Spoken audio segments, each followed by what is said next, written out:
Teknik sipil adalah salah satu cabang yang mempelajari tentang bagaimana membangun, merancang, dan merenovasi, tidak hanya gedung dan infrastruktur, tetapi juga mencakup lingkungan untuk kemaslahatan hidup manusia.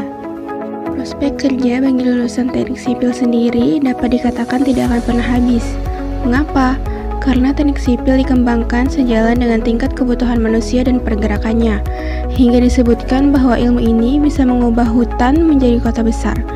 Seorang lulusan teknik sipil bisa bekerja menjadi seorang kontraktor proyek pembangunan, konsultan, pengawas proyek, peneliti, ataupun bergabung dengan salah satu perusahaan konstruksi di Indonesia. Kuliah teknik sipil bisa dikatakan mudah, bisa juga dikatakan susah, tergantung dari sisi mana kita melihatnya. Namun yang perlu digarisbawahi, jurusan teknik sipil memang benar banyak melakukan perhitungan dan analisis, sehingga matematika kita harus lumayan kuat. Hal tersebut wajar, karena lulusan teknik sipil harus memikirkan banyak faktor dalam proses desain bangunan, mulai dari bahan material konstruksi yang dibutuhkan, cara pelaksanaan konstruksi, manajemen proyek, hingga anggaran biaya yang dibutuhkan termasuk dampak bagi lingkungan sekitar apabila proyek tersebut dilaksanakan.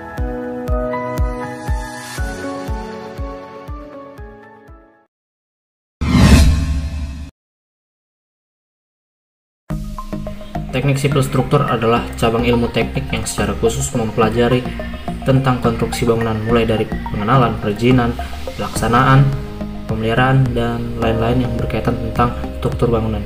Di sini ada dua pokok bahasan. Yang pertama adalah struktur dan konstruksi. Dalam dunia keteknikan, struktur adalah bagian-bagian yang membentuk bangunan seperti fondasi, slope, dinding, kolom, ring, kuda-kuda, dan atap. Kemudian konstruksi. Konstruksi dapat diartikan sebagai gabungan dari elemen struktur dan elemen non-struktur. Contoh dari konstruksi sendiri adalah rumah, gedung, jembatan, dan jalan raya. Dan konstruksi bisa didefinisikan pula sebagai kegiatan pembangunan sarana dan prasarana sehingga dapat digunakan untuk tujuan tertentu. Aktivitas konstruksi bukan hanya sebatas membangun, tetapi juga kegiatan-kegiatan lain yang terkait dengan proses pendirian bangunan seperti perencanaan rancang bangunan, penelitian AMDAL, penyusunan RAP, penyediaan material, dan pengawasan proyek pembangunan.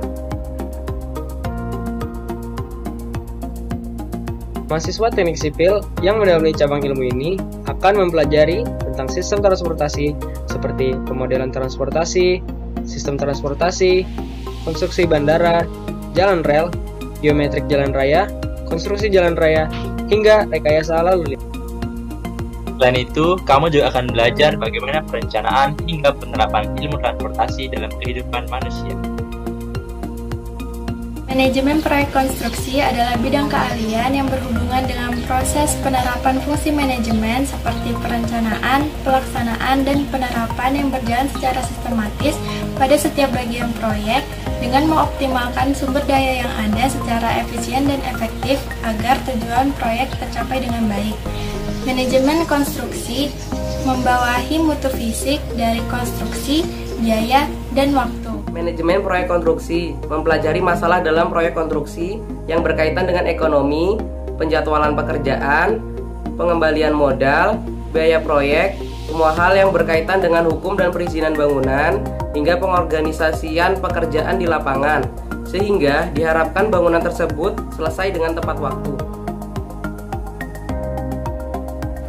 Ilmu pengairan atau teknik irigasi adalah salah satu cabang teknik sipil yang mempelajari tentang pengairan dan juga teknik penguasaan air. Secara umum, pengairan adalah usaha untuk mengatur air yang mencakupi bidang irigasi, drainasi, reklamasi, pengaturan banjir, dan juga pengendalian banjir. Sedangkan dalam arti khusus, pengairan adalah suatu usaha untuk mengatur dan juga memanfaatkan air tersedia, baik dari sungai ataupun dari sumber lain, menggunakan jaringan-jaringan irigasi untuk kepentingan pengairan dan juga pertanian. Sumber pengairan dapat digolongkan menjadi 3. Yang pertama yaitu mata air, yang kedua yaitu air sungai, dan yang ketiga yaitu air waduk. Beberapa tujuan utama dari pengairan ini adalah seperti untuk membasahi tanah, untuk mempertinggi permukaan tanah, mengatur suhu tanah, dan juga membersihkan tanah. Tujuan lainnya adalah untuk kebutuhan industri seperti untuk sumber air minum, untuk pembangkit listrik, perikanan dan peternakan, dan juga untuk pengontrolan dan finishing. Selanjutnya adalah geoteknik. Geoteknik adalah cabang teknik sipil yang terkait dengan perilaku bumi dan tanah. Rekayasa geoteknik juga digunakan di bidang teknik militer, pertambangan, perminyakan, dan disiplin ilmu lainnya terkait dengan konstruksi di atas atau di bawah permukaan. Rekayasa geoteknik menggunakan prinsip mekanika tanah dan mekanika batuan untuk meneliti kondisi di bawah permukaan dan materialnya, menentukan sifat fisik dan mekanikanya, stabilitas lereng, menilai resiko yang dialami suatu konstruksi, desain struktur fondasi, mengawasi kondisi konstruksi, dan lain-lainnya.